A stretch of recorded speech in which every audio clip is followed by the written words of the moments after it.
Halo pejuang ASN 2024, kesempatan kali ini kita akan latihan soal wawancara P3K dengan submateri kepatuhan. Soal ini disiapkan untuk pejuang P3K guru, tenaga kesehatan, dan tenaga teknis, di mana soal-soal ini sudah sesuai dengan kisi-kisi terbaru yang diterbitkan oleh Kemenpan RB nomor 347 tahun 2024.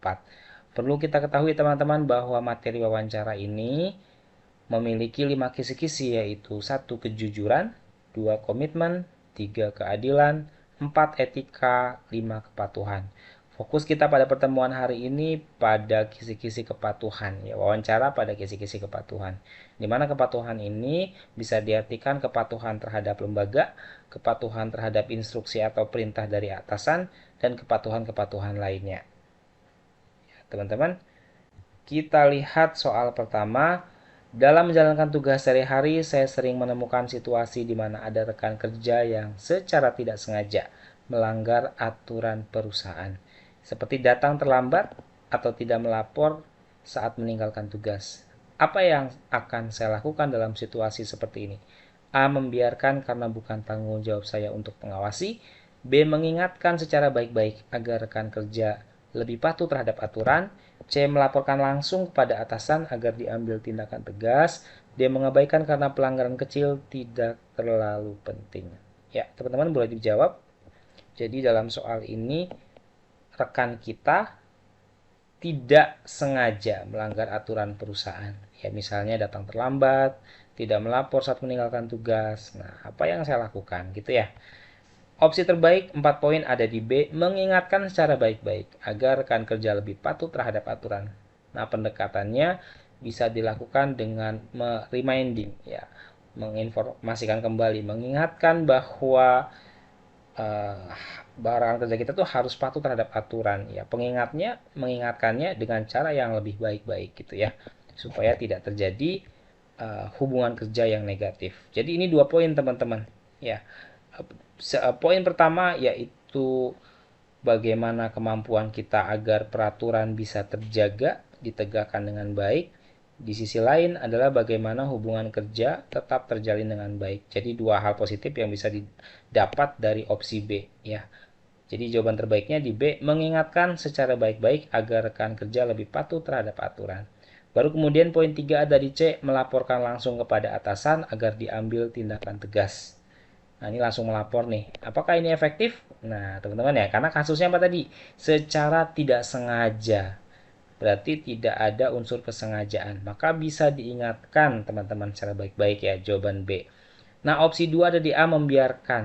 Nah, di pertemuan video sebelumnya nih kita sudah bahas membiarkan, menghindari, mengabaikan. Itu kalau perlu disingkirkan saja karena opsi-opsi ini terkesan tidak peduli, ya, terkesan abai, ya. Padahal untuk hal-hal positif biasanya memerlukan empati, memerlukan simpati, memerlukan keterlibatan kita dalam setiap masalah.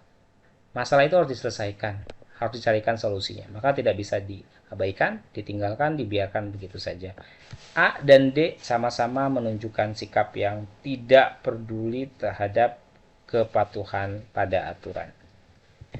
Nomor 2, teman-teman, ketika perusahaan mengeluarkan peraturan baru yang dirasa menyulitkan, seperti harus melaporkan semua kegiatan melalui aplikasi setiap hari, bagaimana respon saya? A. Menolak menggunakan aplikasi karena merepotkan. B. Meminta penjelasan tambahan untuk memahami manfaat aturan tersebut. C. Mengikuti aturan meskipun merasa keberatan sambil memberikan masukan kepada atasan. D. Mengeluh kepada rekan kerja dan menunggu sampai ada protes. Jadi kasusnya adalah perusahaan mengeluarkan peraturan baru yang dirasa menyulitkan. Nah, misalnya harus melaporkan semua kegiatan melalui aplikasi, kan ribetnya setiap hari lapor lewat aplikasi apa aja progres kegiatan gitu ya. Respon kita yang terbaik 4 poin ada di opsi yang C, ikuti aturannya meskipun merasa keberatan ya, meskipun terpaksa ya, tapi ini sesuatu hal yang positif bahwa peraturan itu harus dipatuhi secara baik sesuai kisi-kisi hari ini, yaitu kepatuhan, sambil memberikan masukan kepada atasan. Misalnya, bagaimana caranya agar pelaporan itu tidak merepotkan, nggak bikin ribet kita dalam kegiatan kita sehari-hari gitu. Jadi teknisnya teman-teman ya. Kemudian opsi B meminta penjelasan tambahan untuk memahami manfaat aturan tersebut. Nah ini semacam uh, meminta informasi lebih teman-teman ya terkait apa sih manfaat gitu. Jadi tidak langsung menunjukkan sikap yang patuh. Padahal pada kisi-kisi wawancara kepatuhan ini kita diminta untuk patuh terhadap lembaga, aturan lembaga, instruksi pimpinan dan lain sebagainya. Jadi poin C masih lebih tinggi ya. Ikuti aturan tersebut, kemudian kasih masukan saja karena masalahnya apa? Terkesan merepotkan ya laporan ini gitu. Jadi 4 poin di C, 3 poin di B, 2 poin di D. Mengeluh kepada rekan kerja. Mengeluh itu satu hal yang negatif. Yang A menolak menggunakan aplikasi. Ini juga satu hal yang negatif karena menolak artinya tidak patuh terhadap aturan yang sudah dibuat. Pembahasannya kita lihat, jawaban C menunjukkan kepatuhan terhadap aturan dengan tetap memberikan masukan yang konstruktif, membangun ya konstruktif itu. Meminta penjelasan juga baik, tetapi tidak cukup bila tanpa tindakan nyata. Ini opsi yang B nih, meminta penjelasan juga baik ya. Kita lihat yang B itu kan meminta penjelasan tambahan ya. Itu baik teman-teman. Tetapi tidak ada wujud menerima aturan ya. Kalau yang C ada tuh mengikuti aturan. Oke, kita lihat soal berikutnya. Nomor 3, saya menyadari bahwa ada aturan yang jarang diterapkan di tempat kerja, sehingga banyak rekan yang tidak mematuhinya. Apa langkah yang saya ambil? Jadi kasusnya ada aturan yang jarang diterapkan. Rekan kita banyak yang nggak patuh. Langkah yang kita ambil adalah A. Mengabaikan karena semua orang juga tidak mematuhi. B. Membicarakannya dengan tim untuk mencari solusi agar aturan diterapkan dengan baik. C. Langsung meminta atasan untuk menegur semua yang melanggar aturan yang berlaku. D. Mengikuti perilaku mayoritas agar tidak dianggap berbeda dari yang lainnya. Kita lihat jawabannya teman-teman. Opsi 4 ada di poin B. Ya, poin 4 ada di opsi B, membicarakannya dengan tim untuk mencari solusi agar aturan diterapkan dengan baik. Ya, kasusnya tadi ada aturan yang jarang diterapkan, maka bicarakan dengan tim, libatkan tim untuk mencari solusi supaya masalah ini bisa diselesaikan ya. Aturan tadi tuh aturan yang tidak diterapkan bisa segera diterapkan biar rekan-rekan kita itu patuh terhadap aturan yang sudah ada itu. Ya, kita lihat pembahasannya. Jawaban B mencerminkan kepatuhan terhadap peraturan sekaligus inisiatif untuk mengajak. Ini unsurnya kolaborasi teman-teman ya, melibatkan rekan-rekan kita terkait masalah tadi aturan yang jarang diterapkan. Kita lihat poin 3 dari C, langsung meminta atasan untuk menegur semua yang melanggar aturan yang berlaku. Meminta atasan menegur. Pilihan C ini terlalu reaktif teman-teman. Kalau lihat di pembahasan reaktif ya terlalu berlebihan reaksinya gitu ya. Padahal bisa dimulai dengan berbicara dengan anggota tim, dengan sesama tim, sama-sama nyari solusi. Gimana nih biar aturan ini diterapkan? Biar rekan-rekan juga pasti enjoy menjalaninya, ya, mematuhinya karena adanya aturan yang jelas diterapkan gitu ya. Kemudian poin 2 ada di D, mengikuti perilaku mayoritas. Ini juga tidak baik karena perilaku mayoritasnya apa tadi? Rekan yang tidak mematuhi. Banyak rekan yang tidak mematuhi. Nah, kalau kita ikuti yang mayoritas berarti kita ikut yang tidak mematuhi. Ini sesuatu hal yang negatif. Kemudian A, mengabaikan. Ya, sekali lagi kalau mengabaikan itu kita hindari saja jawaban-jawaban seperti ini. Jadi jawaban terbaiknya ada di B.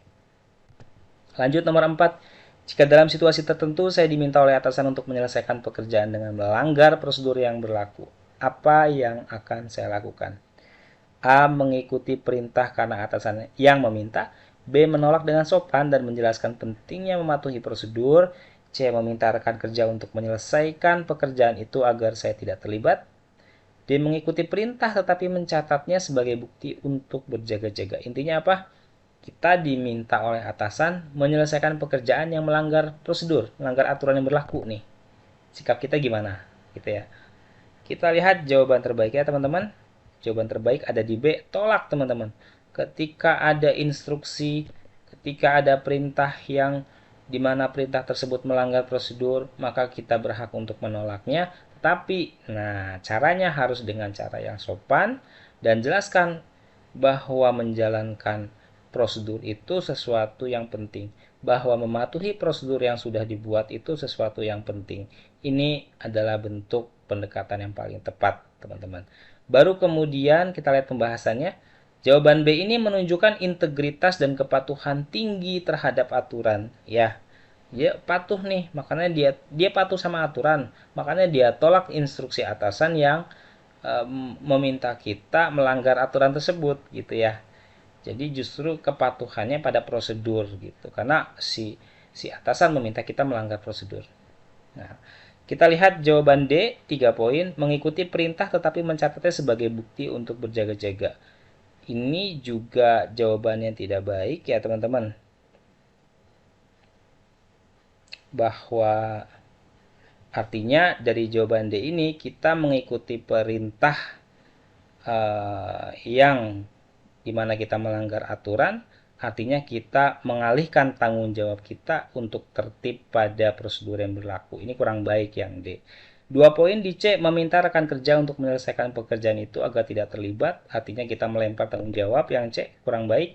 Dan A, mengikuti perintah karena atasan yang meminta.